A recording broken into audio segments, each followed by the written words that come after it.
ঐতিহ্য ও মূল্যবোধের জন্যই শেখ হাসিনাকে ঠাঁই দিয়েছে ভারত। বাংলাদেশের প্রত্যর্পণ আবেদন পর্যালোচনার আশ্বাস।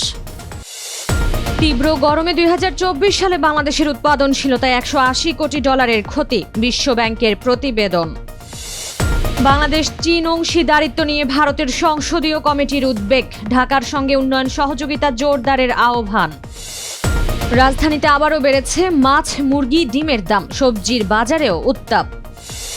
মরক্কো থেকে স্পেনে অনুপ্রবেশ চেষ্টায় সীমান্তে ১৯ অভিবাসীর মৃত্যু, সেওতায় সেনা পাঠাচ্ছে Madrid.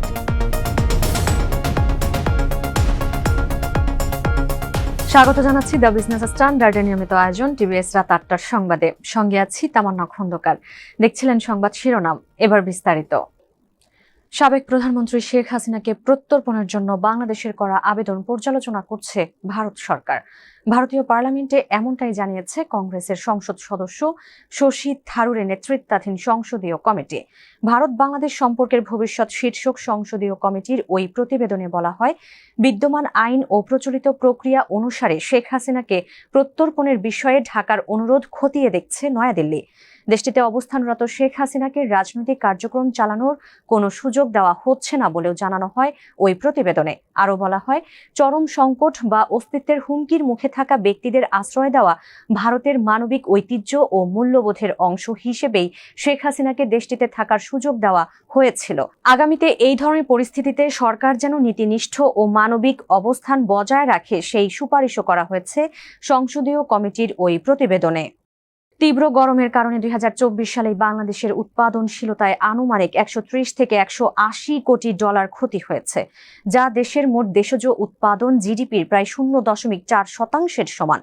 A livable future protecting jobs and growth from extreme heat in South Asia's cities শীর্ষক প্রতিবেদনে এই তথ্য জানিয়েছে বিশ্বব্যাংক। তাপজনিত চাপের কারণে ঢাকায় বছরে মোট কর্মঘণ্টার প্রায় ৩% কার্যত অকার্যকর হয়ে পড়ছে। বর্তমান প্রবণতা অব্যাহত থাকলে ২০৮০ সালের মধ্যে এই হার বেড়ে মোট বার্ষিক কর্মঘণ্টার ৭.৪% পৌঁছাতে পারে, যা প্রায় ১৬,৫০,০০০ পূর্ণকালীন চাকুরির কর্মঘণ্টার সমান। প্রতিবেদনে বলা হয়েছে, তাপজনিত চাপ মোকাবিলা করা না গেলে বাংলাদেশ, পাকিস্তান, ভিয়েতনাম ও কম্বোডিয়ার পোশাক শিল্প ২০৩০ সালের মধ্যে সর্বোচ্চ $৬৫.৮ বিলিয়ন রপ্তানি আয়ের ক্ষতির মুখে পড়তে পারে। বাংলাদেশে চীনের ক্রমবর্ধমান উপস্থিতি নিয়ে উদ্বেগ প্রকাশ করেছে ভারতের একটি সংসদীয় কমিটি।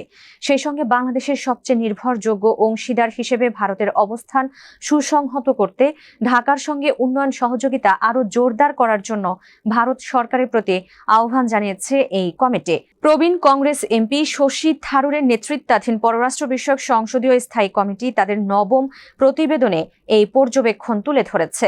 ভারত বাংলাদেশ সম্পর্কের ভবিষ্যৎ বিষয়ক পর্যবেক্ষণের ওপর সরকারি গৃহীত পদক্ষেপ শীর্ষক প্রতিবেদনটি ৩০ জুলাই ভারতের সংসদে উত্থাপন করা হয়। বাংলাদেশে বিদেশি শক্তিগুলোর কার্যক্রম নিবিড়ভাবে পর্যবেক্ষণ করতে নয়াদিল্লির প্রতি আহ্বান জানিয়েছে কমিটি। তারা সতর্ক করে বলেছে, বন্ধু নয় এমন কোনো দেশ যদি বাংলাদেশের সামরিক আধিপত্য বিস্তারের চেষ্টা করে, তাহলে সেটি ভারতের জন্য গুরুতর নিরাপত্তা ঝুঁকি তৈরি করবে। রাজধানীর বাজারগুলোতে বেড়েছে মাছ, মুরগি ও ডিমের দাম। ৩১ জুলাই রাজধানীর বিভিন্ন বাজার ঘুরে দেখা গেছে, অধিকাংশ মাছের দাম কেজিতে ২০ থেকে ৩০ টাকা পর্যন্ত বেড়েছে।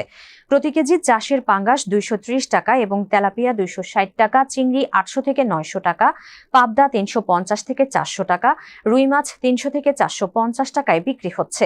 ১০০০ টাকার কমে মিলছে না কোনো সামুদ্রিক মাছ।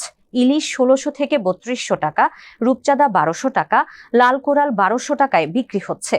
মাছের পাশাপাশি প্রতি ডজনে ডিমের দাম বেড়েছে ১০ থেকে ১৫ টাকা, আর ব্রয়লার মুরগি ১৯০ টাকা এবং সোনালী মুরগি ৩৩০ টাকা দরে বিক্রি হচ্ছে। সবজির বাজারেও নেই স্বস্তি। প্রতি কেজি ঢেঁড়স, লাউ, পটল ৮০ টাকা করে, কাঁকরোল ১০০ টাকা, লম্বা বেগুন ১২০ টাকা, গোল বেগুন ১৬০ টাকা, টমেটো ১৩০ টাকা, গাজর ১২০ টাকা ও কাঁচামরিচ ৪০০ টাকায় বিক্রি হচ্ছে। প্রতিবেশী মরক্কো থেকে উত্তর আফ্রিকার স্প্যানিশ ছিটমহল সেউতা সীমান্তে অনুপ্রবেশের চেষ্টা চালাচ্ছেন বিপুল সংখ্যক অভিবাসী। সাঁতরে ও কাঁটাতারের বেড়া টপকে একদিনে স্প্যানিশ নিয়ন্ত্রণাধীন এই ভূখণ্ডে অনুপ্রবেশের চেষ্টা চালিয়েছে প্রায় ৪৯,০০০ মানুষ। বিপজ্জনক এই যাত্রায় প্রাণ হারিয়েছেন ১৯ অভিবাসী। এখনো সেউতায় পৌঁছানোর অপেক্ষায় কয়েক হাজার মানুষ, যাদের রুখতে সীমান্তে যৌথ নিরাপত্তা জোরদার করেছে মরক্কো ও স্পেন। স্প্যানিশ নিয়ন্ত্রণাধীন সেউতা ও মেলিয়া আফ্রিকার মাটিতে ইউরোপীয় ইউনিয়নের একমাত্র স্থল সীমান্ত। ফলে এই সীমান্ত দিয়ে নিয়মিত ইউরোপে প্রবেশের চেষ্টা চালায় অভিবাসীরা। তবে সম্প্রতি স্প্যানিশ সুপ্রিম কোর্টের এক রায়ের পর এই অনুপ্রবেশ বেড়েছে, যেখানে বলা হয় সেউতা বা মেলিয়া যাওয়ার পথে সমুদ্রে আটক হওয়া অভিবাসীদের তাৎক্ষণিকভাবে মরক্কোয় ফেরত পাঠানো যাবে না। দর্শক, এই ছিল টিভিএস রাত ৮টার সংবাদে। এতক্ষণ সাথে থাকার জন্য ধন্যবাদ সবাইকে।